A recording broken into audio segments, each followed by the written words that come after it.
Hungarian Prime Minister Viktor Orban made a surprise visit to Georgia on Monday, 2 days after Georgia's ruling Georgian Dream party declared victory in a parliamentary election that the opposition claims was marred by irregularities.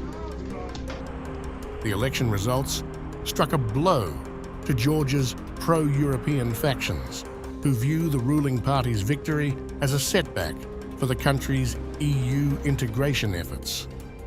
After election results, protests broke out in Georgia's capital Tbilisi. Orban, who currently holds the European Council's rotating presidency, congratulated the ruling party on its victory, signaling Hungary's support for Georgia's current leadership. After arriving in Tbilisi, Orban posted on X saying, "Georgia is a conservative, Christian, and pro-Europe state. Instead of useless lecturing, they need our support on their European path." His endorsement comes amid criticism from Western allies who argue that Georgian Dream is aligning too closely with Moscow. The ruling party, however, insists it is committed to pursuing EU membership, despite allegations of drifting toward Russian influence. Orban's visit was met with dissent from protesters in Tbilisi.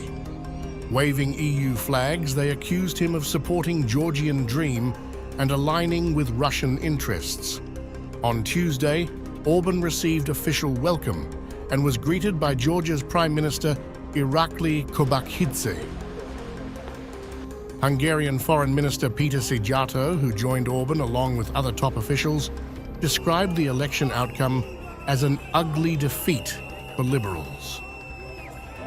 The contested election has drawn international scrutiny, with the EU, the United States, and NATO urging Georgian authorities to investigate alleged irregularities.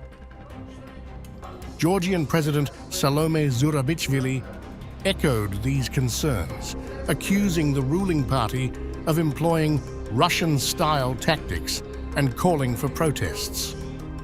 Zurabichvili characterized the election results as a Russian special operation. "We were not just witnesses, but also victims of what can only be described as a Russian special operation, a new form of hybrid warfare waged against our people and our country."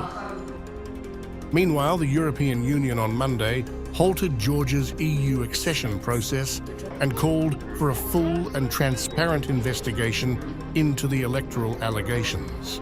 The EU expects the Georgian Central Election Commission and other relevant authorities to fulfill their duties, to swiftly, transparently, and independently investigate and adjudicate electoral irregularities and allegations thereof. Those irregularities must be clarified and addressed. In the pre-electoral and electoral campaign, we have witnessed unprecedented levels of disinformation and harsh anti-EU rhetoric. What we can say is that some of the narratives used during this campaign has been clear and directly inspired from the Russian propaganda. We have directly addressed disinformation narratives spread by the Georgian actors. We have stressed that Georgia EU accession process is currently de facto halted as a direct result of the steps taken by the Georgian government. However, the Kremlin has denied any involvement, dismissing Western claims as attempts to stoke unrest in Georgia.